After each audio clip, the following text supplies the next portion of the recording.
si tu préfères, je peux arrêter le live et le recommencer, ça va être plus propre. Bon, on va commencer tout de suite, une seconde. Et je dois faire partage de l'écran. Ça va marcher. Oui.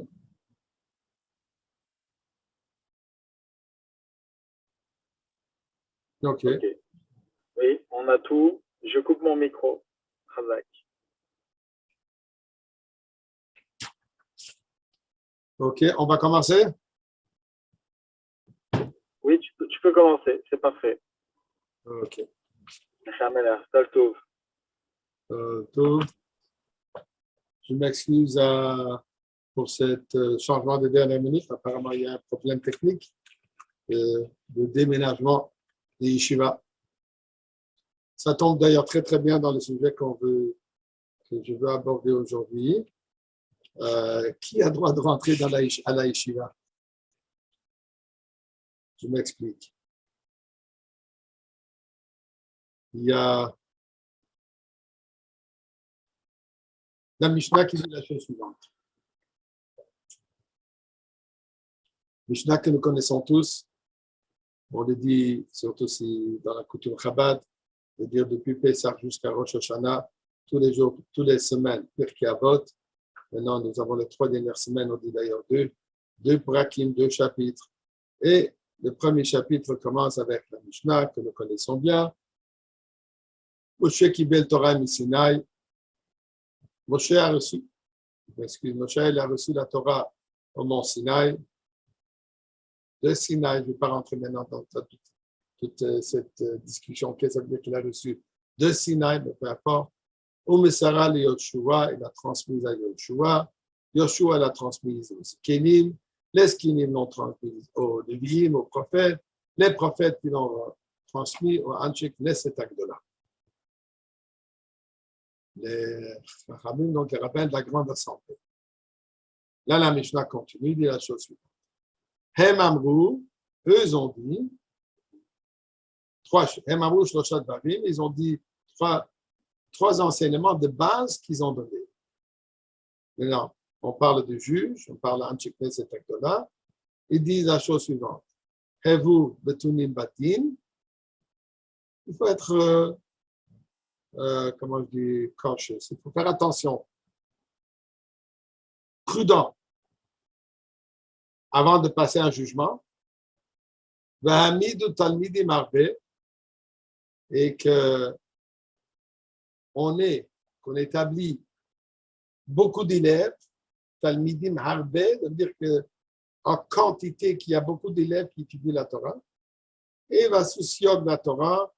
Et il faut faire une barrière autour de la Torah, pour assurer que la Torah soit bien suivie, que la Torah, donc le Torah Mitzvot, soit bien suivie, soit bien étudiée, pratiquée. Donc, il faut faire, comme les Chachamim ont institué toutes sortes d'halachot, comme par exemple le Muktzah de Shabbat, qu'un objet qu'on n'a pas le droit d'utiliser à Shabbat, on n'a pas, les Chachamim, ils ont institué aussi qu'on n'a même pas le droit de la toucher, pour éviter qu'on fasse l'erreur, chas v'shalom, par habitude.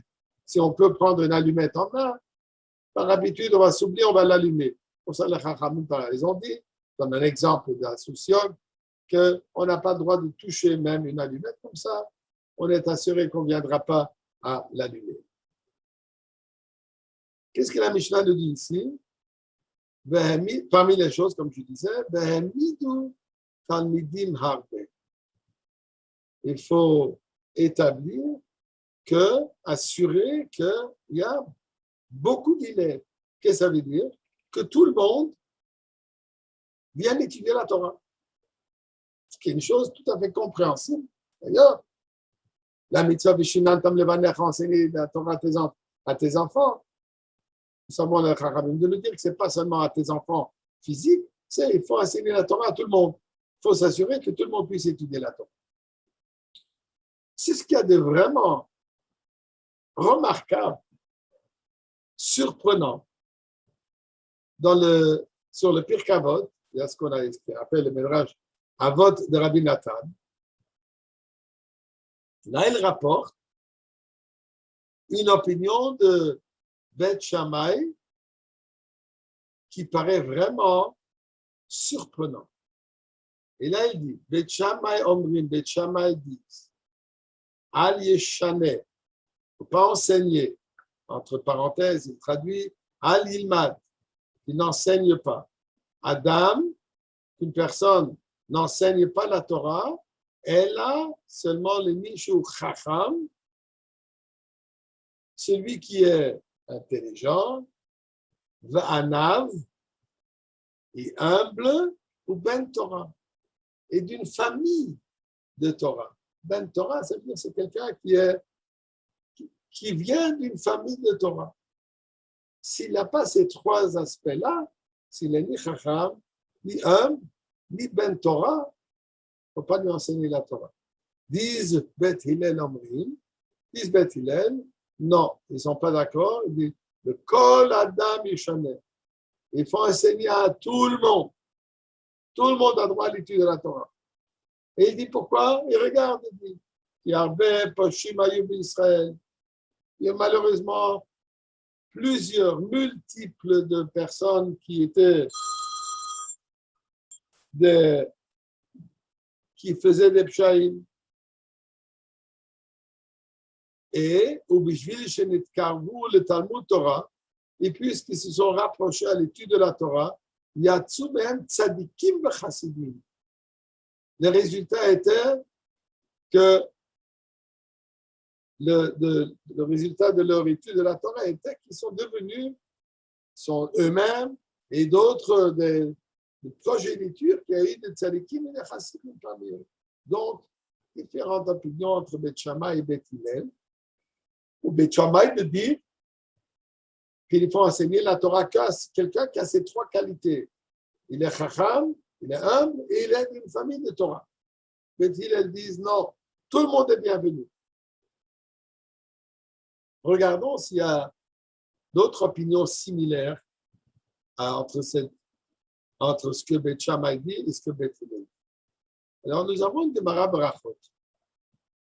Je vais passer un peu la Gemara entière. La Gemara discute là-bas à propos de Rabban Gamliel. Rabban Gamliel, il était le Nassi, le dirigeant du peuple juif à cette époque. On se souvient de lui puisqu'on dit ça dans la Haggadah. Rabbi Elazar ben Azar et Omer, Ari Ani Kiben Shivim Shana, j'ai l'air de 70 ans, et là il continue à parler. Il a compris que le sujet de la Goula, le sujet de Mashiach, c'est continuellement, jour et nuit, il faut continuellement demander, prier pour la Goula. Voyons l'histoire, comme la Gemara le raconte, et on verra tout de suite la suite. Alors, ils ont dit, les Chachamim, quand ils ont voulu renvoyer Rabban Gamliel de devenir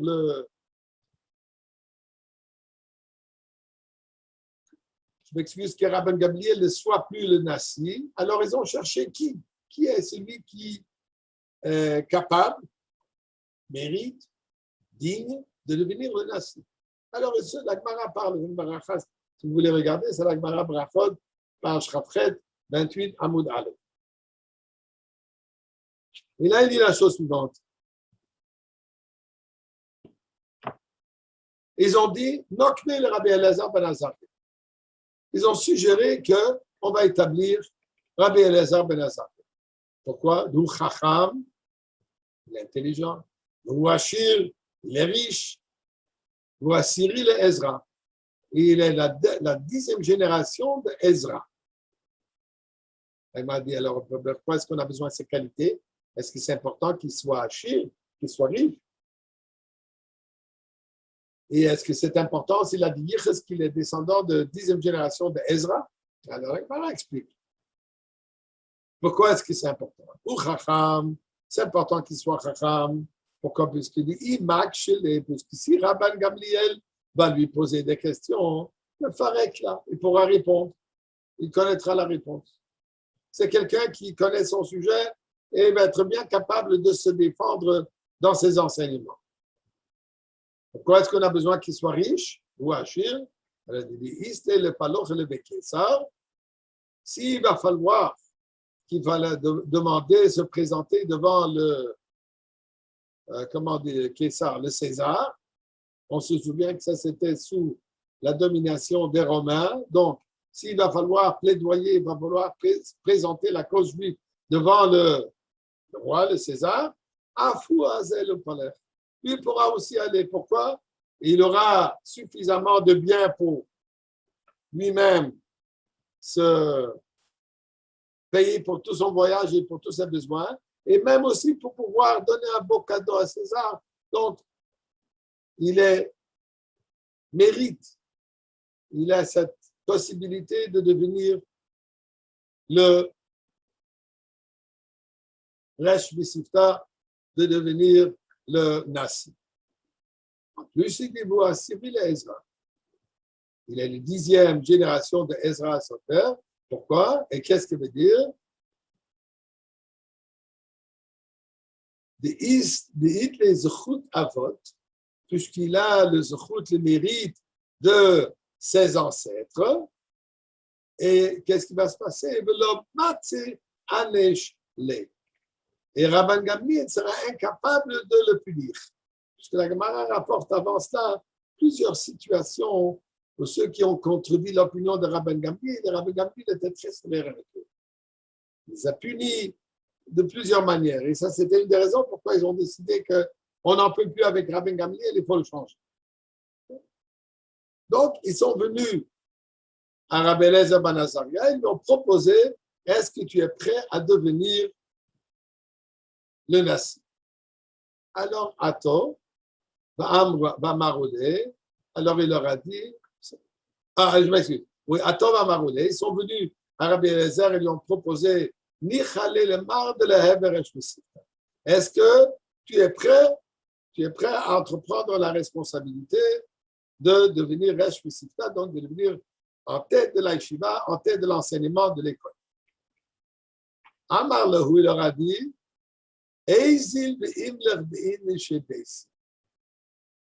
il faut que j'en discute avec ma famille. Avant que je prenne cette responsabilité communautaire, il faut que j'en parle à ma famille. Qui est sa famille? Alors il dit, Azal bidvetru. Il est parti, il a demandé conseil à son épouse.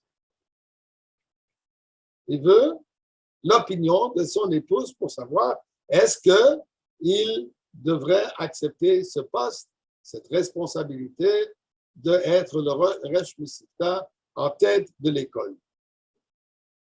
Amarale, elle lui dit, un instant, réfléchissons un tout petit peu. Et elle lui dit, peut-être un moment viendra, ils vont t'écarter comme ils ont fait avec Rabban Gamliel. Est-ce que ça vaut la peine de rentrer dans une situation où tu vois, il y a un Nasi, et puisqu'ils ne sont pas d'accord, la majorité n'est pas d'accord avec lui, il le renvoie, il l'écarte. Alors peut-être ils vont faire la même chose avec toi. Alors pourquoi entreprendre une position que tu n'es pas sûr de l'avoir?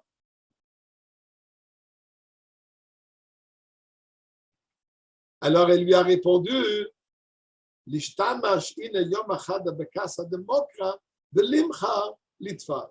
lui dit, il lui donne un parabole.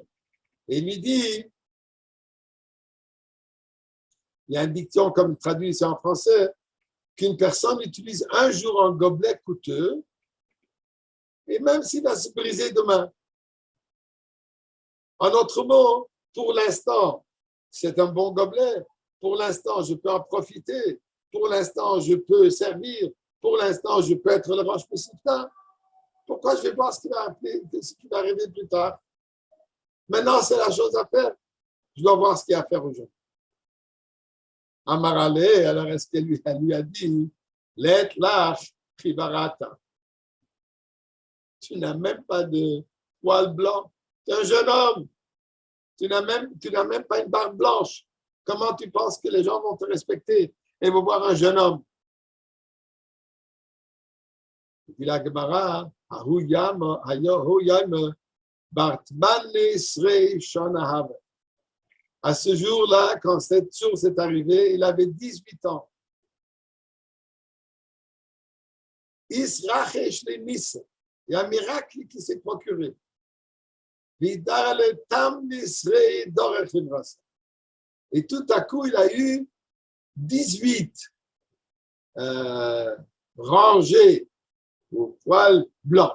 Tout à coup, il a eu une barbe blanche. Donc, maintenant, il a dit, Haïnu de comme Rabbi Elazar ben Azar, et c'est ça ce que Rabbi Elazar ben Azar a dit. Ce dicton qu'on retrouve dans la Gada, Areani Keben Shivim Shana. Je suis comme quelqu'un qui a l'air de 70 ans. Ben Shivim Shana. Il ne dit pas que j'ai 70 ans. Je ne suis que quelqu'un qui a l'air de 70 ans. Donc, qu'est-ce qui se passe ici? Ils ont donc renvoyé Rabban Gamliel, et qui est devenu le Resh Pesifta, qui est devenu le Nasi, Rabbi Elazar ben Azar. Là, la Gemara continue. Tana, Oisa, Yoim, Sujou, Silkou, le Shomera Petach. Ils ont renvoyé le gardien qui était à la porte.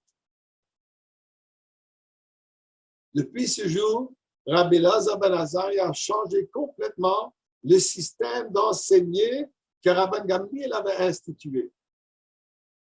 Qu'est-ce qu'ils ont fait? Première chose qu'il a fait, il a renvoyé, alors enlevé les gardiens qui avaient des jours devant la porte de la yeshiva de Rabbi Gamliel. Il y avait un gardien qui ne laissait pas tout le monde rentrer. Venit dans la Hemroshus, le Talmidim Likonis. Et on a donné la permission à tous les élèves qui voulaient rentrer à la yeshiva. Baruchim Abayim, vous êtes tous les bienvenus. Puisqu'il y a marqué, puisqu'il dit, Rabban Gamliel, Rabban Gamliel, il avait l'habitude d'annoncer tous les jours, avant de rentrer à l'école, avant de rentrer à la yeshiva, première chose, il disait, Kol Talmid en Tochot Baron, tout élève, que son intériorité n'est pas comme son extériorité. Qu'est-ce que ça veut dire? Peut-être il donne une belle image d'un Talmid. Il donne une image d'un Bafou de Yeshiva.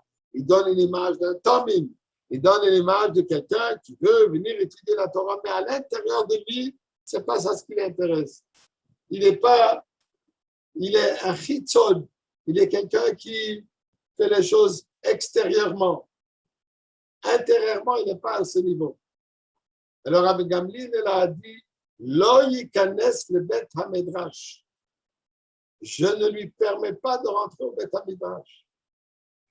À tel point qu'il a même placé un garde devant la porte pour assurer qui peut rentrer et qui peut ne pas rentrer.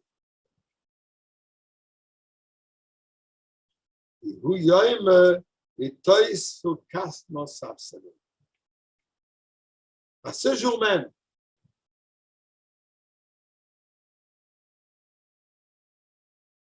ce jour où Rabbi Elazar ben Azar a enlevé le gardien et il a annoncé que tout le monde peut venir, des bancs d'étudiants se sont ajoutés à l'étude.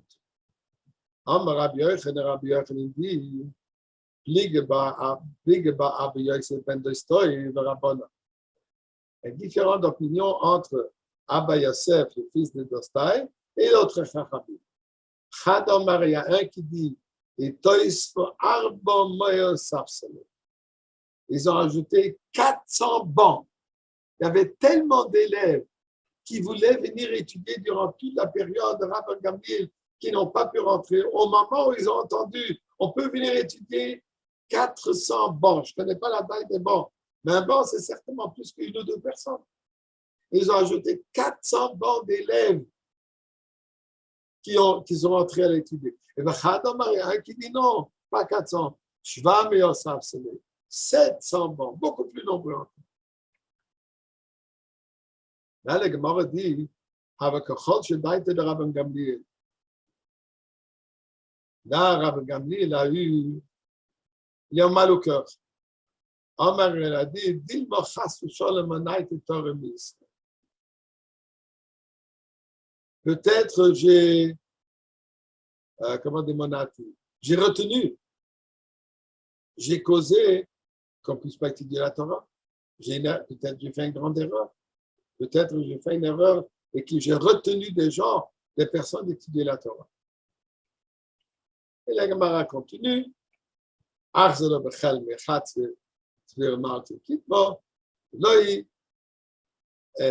dans le rêve, ils lui ont montré des centaines, comme il traduit ici, des cruches blanches remplies de cendres. C'est-à-dire que tous ces élèves, ils lui ont montré dans le rêve qu'en réalité, c'est vrai, il y a eu beaucoup de cruches, mais c'est rempli de cendres. Donc, ce n'est pas des gens qui ont étudié la Torah. Dit la Gemara, ce n'était pas le cas. En réalité, tous ces élèves qui sont venus, ils étaient là pour étudier. Et ils ont étudié, ils étaient des valables, ce n'étaient pas des cruches de cendres. La raison pourquoi il est mal, pourquoi il a montré ça dans le rêve, et il y a tout le date ou Dieu a fait un miracle juste pour apaiser sa douleur. Donc, lui, mieux d'une certaine manière, voulait le dire, c'est pas grave ce que tu as fait. Pour lui-même. Mais en réalité, ce n'était pas le cas. Peu importe. Mais qu'est-ce que nous voyons ici dans cette Gemara? Que Rabban Gamliel, nous voyons ici dans cette Gemara que Rabban Gamliel a fait la même chose que Beth Shammai. Comme on a vu que Beth Shammai a dit, il ne faut pas enseigner quelqu'un seulement s'il est chacham, et s'il est anav, et s'il est de famille de chachamim. Donc, aussi, il y a des restrictions.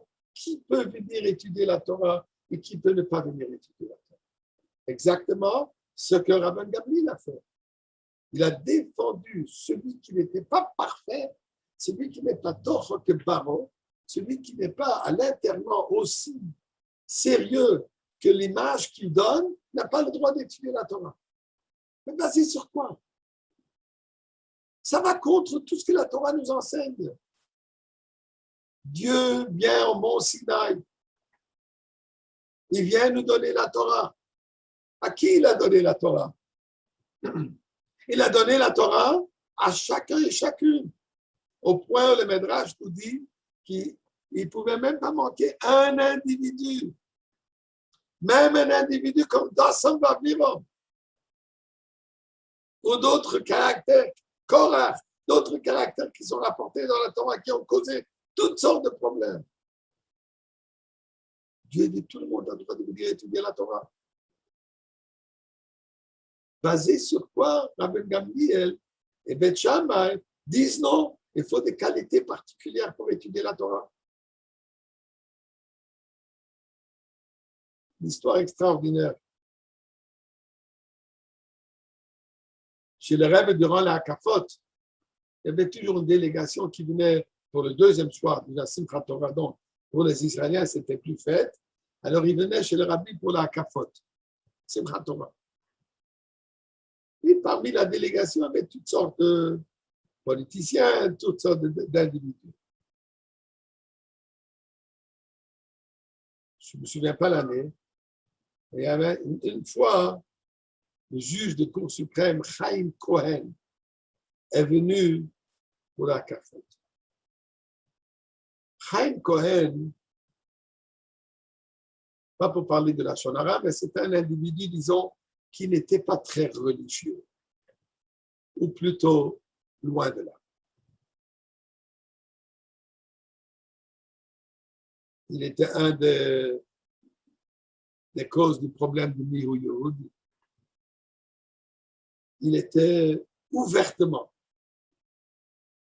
contre inclure dans la société israélienne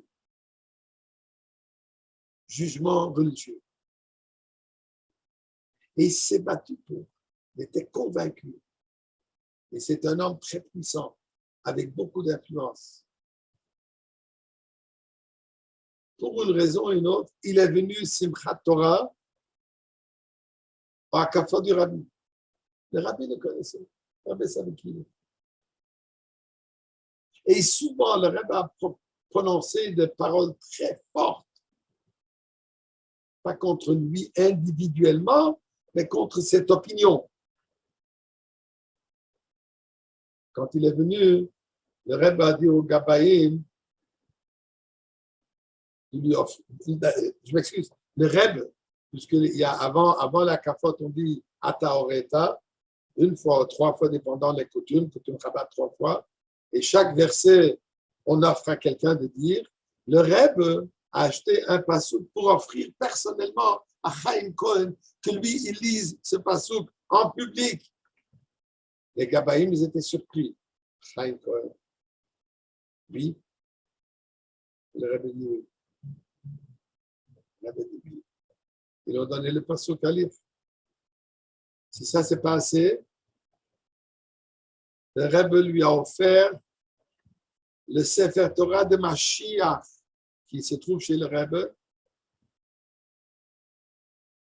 Et le Rabbi lui a offert de porter le Sefer Torah durant la Kafa. Et le Rabbi l'a regardé en lui demandant, est-ce que tu peux prendre le Sefer Torah? Il a répondu oui. Il a pris le Sefer Torah. Il a dansé avec, je crois, 45 minutes. Il a ramené le Sefer Torah. Et comme ça, il a passé la Kafa chez le Rabbi. Ce qui est arrivé plus tard, ce n'est pas important maintenant. Mais qu'est-ce que le Rabbi nous montre ici? Chaque juif fait part de la Torah. Il faut lui donner la Torah. Il faut lui donner l'enseignement. Il faut lui donner l'opportunité de danser avec la Torah. C'est quoi ce message que Rabbi Gamliel et Beth Shammai envoient? Ensuite, une question simple. C'est quoi ce gardien qui était devant la porte? Qu'est-ce qu'il a pensé?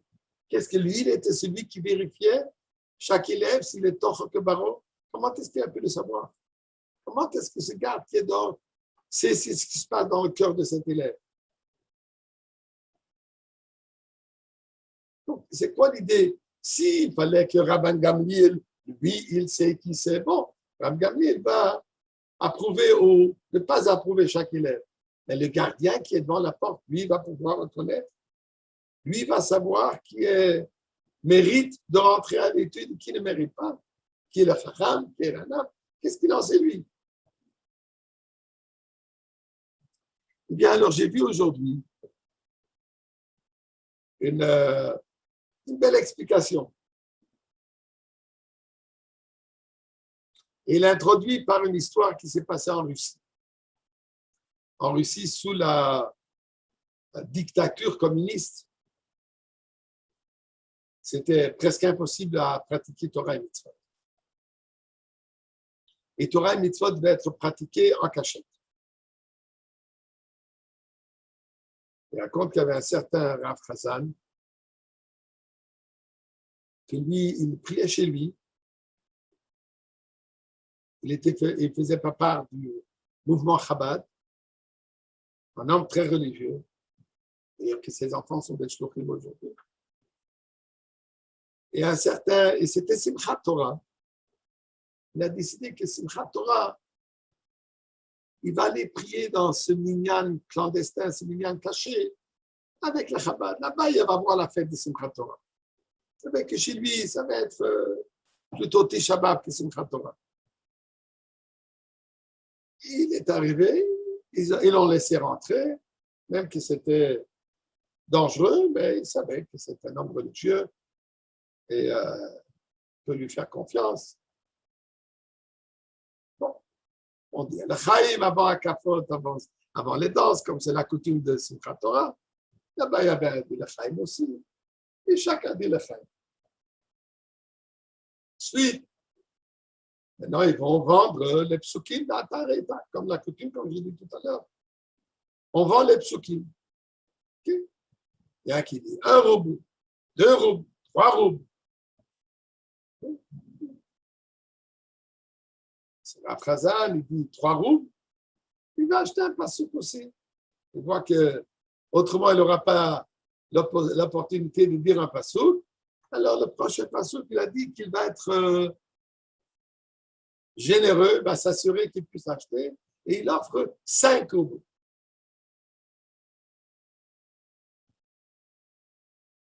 Les gens le regardent, le gabaï, qui est le vendeur, il dit désolé, ici on ne vend pas des étrangers.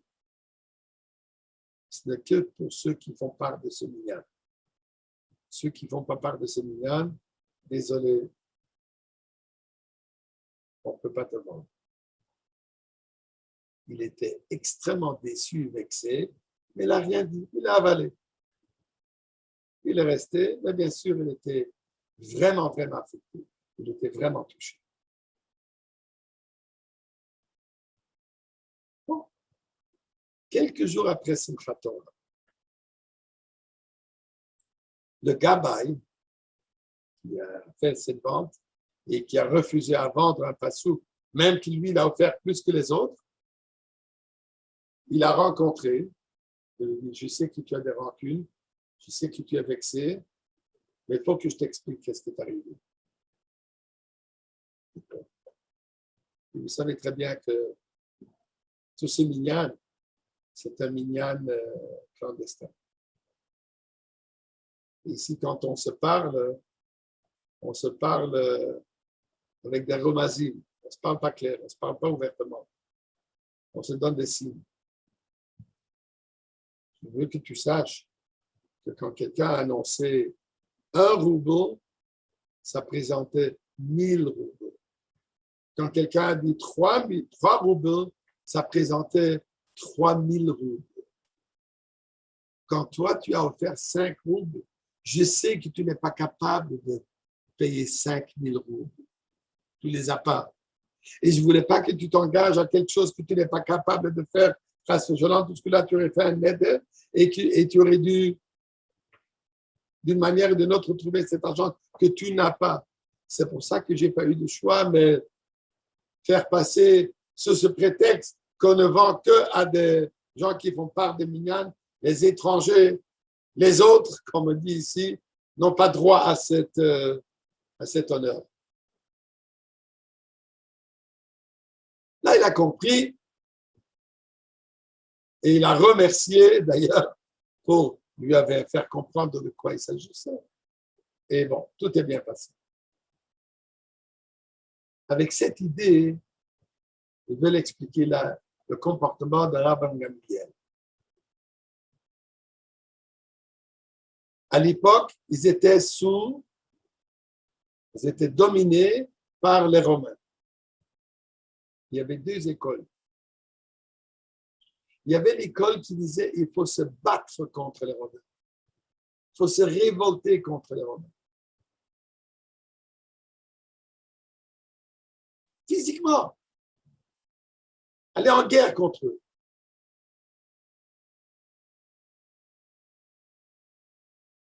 Vous ne pouvez pas aller en guerre contre eux. Pourquoi? Puisqu'ils n'avaient pas d'armée.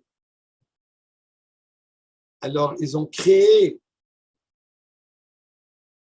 un groupe militant en cachette. Ils étaient des militants et ils se battaient par leurs moyens contre les Romains. Qui étaient ces militants? Plusieurs, ou beaucoup, ils étaient parmi les élèves de Rabban Gamliel.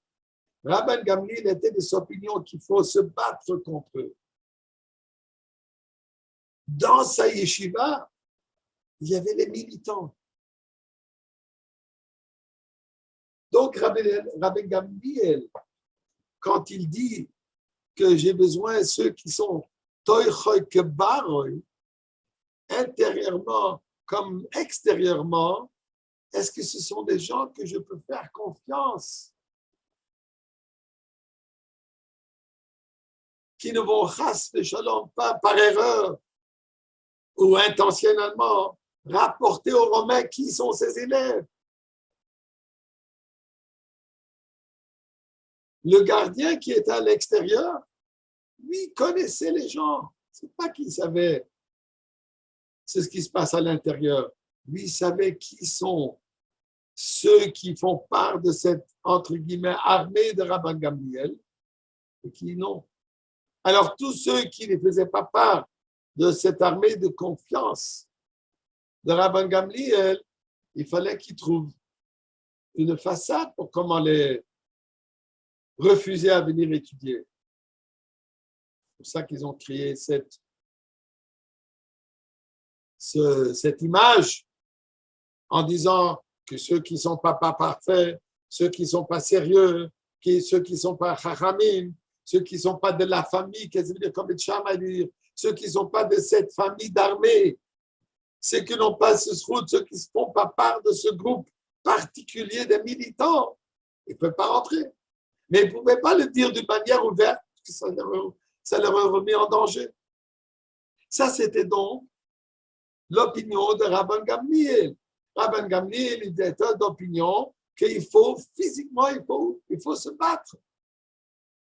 Il y avait une autre école, l'école de Rabbi Elazar ben Azaria. Eux, ils étaient de l'école, non, il ne faut pas se battre. Il faut continuer à étudier la Torah. Il faut faire ce qu'on a à faire. Même si l'étude de la Torah est en cachette, comme l'histoire de Rabbi Shimon ben Yochai, etc. C'était un moment extrêmement dur. Les martyrs, Rabbi Akiva, les 10 autres et les autres 9 martyrs, et c'était un temps de Gezerah terrible contre Am Israël. Il y avait ceux qui étaient plutôt d'opinion, il faut laisser passer ces vagues, et Bezrat Hashem, on va survivre. On va continuer à tenir fort dans Torah et Mitzvot, même s'il faut se faire en cachette, ou étudier d'une manière qui est permise, comme ils ont fait pour ça, ils ont fait l'Haftara, ils ont trouvé toutes sortes d'astuces, comment étudier la Torah, mais pas se battre. Là où Rabbi Elazar ben Azaria, lui, il était d'opinion qu'il ne veut pas de cette armée, alors pour ça, il a ouvert les portes à tout le monde. Tout le monde peut venir étudier la Torah. Pourquoi? Parce que cette armée clandestine n'existait plus. Rabbi Elazar ben Azaria a démonté, comme pour dire, cette armée. C'est ça ce qu'il explique. Cette Gemara qui nous dit, il était d'opinion que pas tout le monde a droit d'étudier la Torah. Tout le monde a droit d'étudier la Torah. Comme on vient de voir tout à l'heure, Matan Torah, tout le monde était présent. De la même manière que quoi? Mashiach. Mashiach va enseigner la Torah à chacun et chacune. C'est ça ce qu'on retrouve dans la Gada de Pessah. Rabbi Elazar ben Azaria, de quoi il nous parle? Il nous parle quand est-ce qu'il faut demander pour la Goula. Et je n'ai pas eu le zechut de pouvoir comprendre par rapport quand est-ce qu'il faut parler de la Goula. Et la réponse, elle est toujours. Il faut toujours parler de la Goula. Pourquoi? Parce que l'étude de la Torah, la Goula, l'enseignement de Torah Chadasha, et le Yidach, Mimenu Nidach, il n'y a personne qui va être exclu. Il n'y a personne qui va être repoussé. Chacun et chacune est ramené, est visé et rapproché par Mashiach pour qu'il revienne dans le berceau de l'âme Israël. Que Dieu nous aide, que nous avons cela. Rabban Gamliel et Rabbi Elazar ben Azaria, et qu'on a le Nassi de notre génération, que le Rebbe vienne et nous libère et nous délivre de ce galout et nous mène immédiatement dans le Beth Amikdash. Voici le sujet pour aujourd'hui. On se souhaite à chacun et chacune une bonne et heureuse année Ktiva v'Chatima Tova. Et bien avant ça, rencontre tout de suite à l'entrée principale du Beth Amikdash. Amen. Ma Chatima Tova. Ma Chatima tout de suite. Hazak, que de bonnes nouvelles.